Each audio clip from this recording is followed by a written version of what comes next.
मनोज जरांगे यांच्या उपोषणाचा 5वा दिवस. ना अन्न ना पाणी, नाकातून रक्तस्राव. मराठा आरक्षण आणि सगळे सोयरे संदर्भातील कायद्यावर मनोज जरांगे पाटील ठाम आहेत.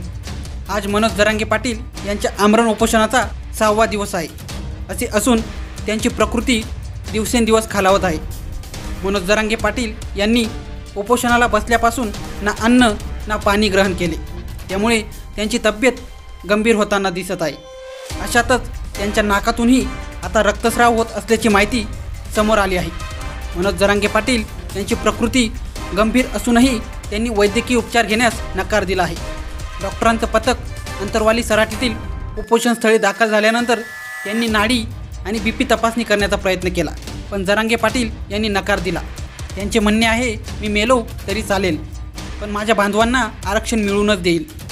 आज 6वा दिवस असूनही सरकार त्यांच्याकडे लक्ष देत नाही. जर मनोज जरांगे पाटील यांना काही झाले तर मराठी शांत बसणार नाही, असा आवाजही महाराष्ट्राच्या जनतेकडून येत आहे. आता महाराष्ट्रातील सर्व मराठे मुख्यमंत्री एकनाथ शिंदे यांच्याकडे डोळे वटारून उभे आहेत.